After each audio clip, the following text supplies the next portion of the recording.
स्वागत है दोस्तों आप सभी का फिर से एक बार आपके YouTube चैनल ग्लोब आउटलाइन में। मैं तन्मय आपके साथ फिर से एक बार। तो देखिए आज की जो न्यूज है वो कहीं ना कहीं जापान से रिलेटेड है, क्योंकि यहाँ पर जापान ने ऐसे कुछ सैटेलाइट लॉन्च किए जो यहाँ पर आने वाले समय में नॉर्थ कोरिया, उसी के साथ हम देख सकते हैं कि चाइना को भी यहाँ पर कुछ थ्रेट दे सकता है। ये तो क्या है पूरी न्यूज, क्यों यहाँ पर जापान ने ये जो सैटेलाइट है वो लॉन्च किए है, सब जानेंगे। तो चलिए शुरू करते हैं। लेकिन मैं शुरू करने से पहले आपको बता दूं कि अभी तक के अपने चैनल को सब्सक्राइब नहीं किया है तो please do subscribe the channel, क्योंकि आने वाले समय आपको और ऐसी ढेरों जियोपॉलिटिक्स से रिलेटेड वीडियो मिलती रहेंगी। तो देखिए जैसे कि ये द हिंदू का आर्टिकल देख ही सकते हैं आप, Japan launches intel satellite to watch North Korea missiles disaster. उसी के साथ साथ ऐसा एक ने ऐसे ढेरों आर्टिकल्स पब्लिश हुए वेरियस जर्नल्स में और आर्टिकल्स में सेम हेडलाइंस के साथ। जी हाँ बिल्कुल, जैसे कि यहाँ पर देख सकते हैं ABC news, Japan launches intel satellite to watch North Korea disaster. तो देखिए यहाँ पर एक्चुअली में हुआ क्या है, मैं आपको एक मुद्दे की बात सीधे सीधे बताऊँ तो देखिए जापान ने यहाँ पर सैटेलाइट तो लॉन्च कर दिया, लेकिन क्यों? तो देखिए वो जो नॉर्थ कोरिया के जितने भी आने वाले जो प्रोवोकिंग मिसाइल्स रहते हैं, जो हालांकि यहाँ पर साउथ चाइना सी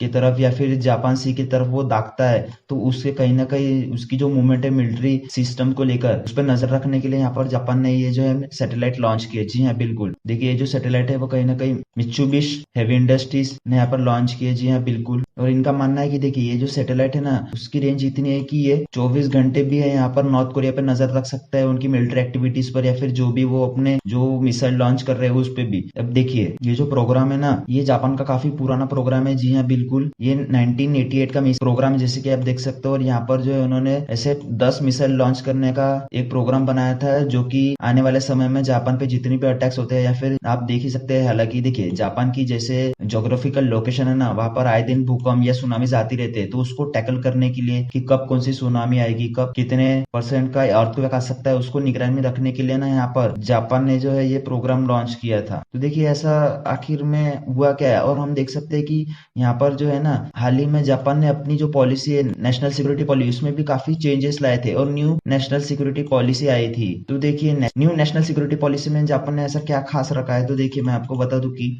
यहाँ पर जो उनकी गवर्नमेंट है, देखिए उनको पता लग गया कि अभी हम डिफेंसिव नहीं खेल सकते कहीं ना कहीं। जी हाँ बिल्कुल, जैसे वर्ल्ड में चल रहा है ना अभी इवेंट्स, उस तरीके से आप अभी डिफेंसिव पॉलिसी से बिल्कुल बाहर निकलना पड़ेगा आपको। जी हाँ बिल्कुल, उसी के रिगार्डिंग यहाँ पर जो जापान की जो पॉलिसी है ओल्ड वाली, मैं आपको बताता हूँ कि वो सिर्फ यही कहती थी कि अगर आप पे जब अटैक हुआ तभी आप अटैक करेंगे, only in response to an actual attack. जी हाँ बिल्कुल, ये स्टेटमेंट है इनके कॉन्स्टिट्यूशन में। तो देखिए जापान को ये राइट बिल्कुल प्रोवाइड नहीं करता उनका कॉन्स्टिट्यूशन की आप जो है खुद से आके किसी दूसरे कंट्री पे जो है वो वार कर देंगे। जी हाँ बिल्कुल, ये एक सरासर अनएथिक्स है जापान के कॉन्स्टिट्यूशन के खिलाफ। तो उसी में जो है कुछ अमेंडमेंट्स लाए गए हैं, नॉट इन द सेंस कि जो वो ऑन गोइंग सिनेरियो चल रहा है ना ग्लोब में, उसको ये कहीं ना कहीं टैकल कर पाए। जी हाँ बिल्कुल, अब देखिए यहाँ पर नेशनल सिक्योरिटी पॉलिसी में होगा क्या, तो देखिए यहाँ पर उनके जो प्राइम मिनिस्टर है फूमियो किशिदा, उन्होंने यही बताया गया है कि देखिए यहाँ पर कुछ चेंजेस आएंगे। अभी चेंजेस क्या होंगे कि अगर जापान को है यहाँ पर पता भी चला ना कि अगर इस पे कोई हमला होने वाला है, तो जापान उनसे पहले ये खुद ही उनपे हमला कर देगा। जी हाँ, ये मेजर चेंज देखने को मिला है यहाँ पर नेशनल सिक्योरिटी पॉलिसी में जापान के, जिसको हाल ही में हमने देखा था कि यूएस ने काफी सराहना भी दी थी।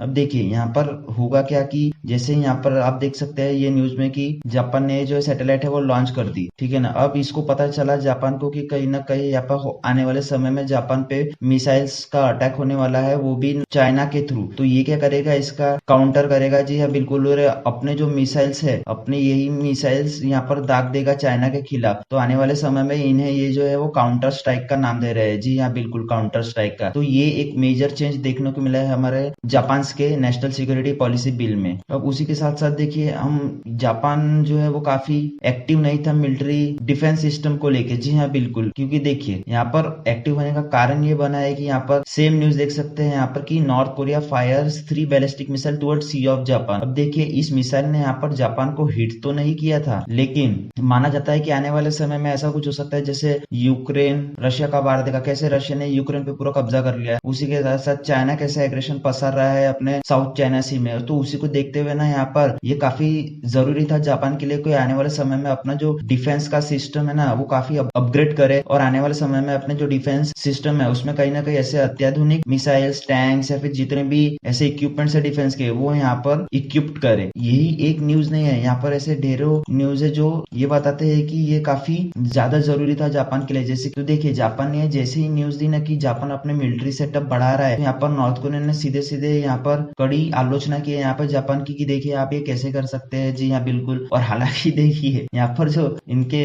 किम जोंग यून है नॉर्थ कोरिया के, वो आए दिन सुर्खियों में रहते हैं उनके मिसाइल टेस्ट को लेके या फिर डिफेंस से जितने भी रिलेटेड न्यूज है वो ज्यादातर हमें नॉर्थ कोरिया से ही देखने को मिलती है, क्योंकि हमने देखा कैसे इन लोगों ने अभी ही मिसाइल टेस्ट लॉन्च की थी। अब देखिए पर नॉर्थ कोरिया ने नहीं, यहाँ पर चाइना भी सेम पॉलिसी खेल रहा है यहाँ पर उस सलामी स्लाइसिंग पॉलिसी को लेकर। जी हाँ बिल्कुल। जैसे आप देख सकते हैं कि 2 Chinese ship enter in Japan territorial water near Senkaku island. अब मैं आपको बता दूं कि ये सेनकाकू आइलैंड जो है वो कहीं ना कहीं डिस्प्यूटेड एरिया है यहाँ पर जापान और चाइना को लेके। जी हाँ बिल्कुल। यहाँ पर जापान भी क्लेम करता है और चाइना भी सेम जो आइलैंड है यहाँ पर वो क्लेम करता है। अब देखिए ये डिस्प्यूटेड एरिया है, लेकिन आपको मैं बता दूं कि सलामी स्लाइसिंग जो पॉलिसी है वो कहीं ना कहीं चाइना की पॉलिसी है, जिसमें ये क्या करता है मैंने अपने प्रीवियस वीडियो में बताया भी था कि कैसे ये धीरे धीरे जो है वो इंच बाय इंच जो है कब्जा करता है। उसके बाद ये अपने धीरे धीरे मिलिट्री भेजता है, उसके बाद डिफेंस इक्विपमेंट वहां पर भेजता है, उसके बाद कुछ एक्सरसाइज करेगा, मिलिट्री डील्स करेगा, उसके बाद बता देगा कि ये जो आइलैंड है ना वो बिल्कुल यहाँ पर चाइना को बिलोंग करता है। जी हाँ बिल्कुल। तो ये है सलामी स्लाइसिंग पॉलिसी। तो उसी के अंडर इसने यहाँ पर 2 शिप्स भेजे थे कहीं ना कहीं। तो इसी के रिगार्डिंग यहाँ पर जो है जवाब में अपन ने भी यहाँ पर अपने कुछ जो शिप्स है वहां पर पेट्रोलिंग करने के लिए भेजे थे सेनकाकू आइलैंड में। जी हाँ बिल्कुल। क्योंकि देखिए जापान कभी नहीं चाहेगा कि उसके जो इलाका है ना वो कहीं ना कहीं चाइना कब्जा ले। जी हाँ बिल्कुल। और इसी थ्रेट के रिगार्डिंग ना यहाँ पर जो जापान है उसने कहीं ना कहीं एक खुलकर बताया भी था कि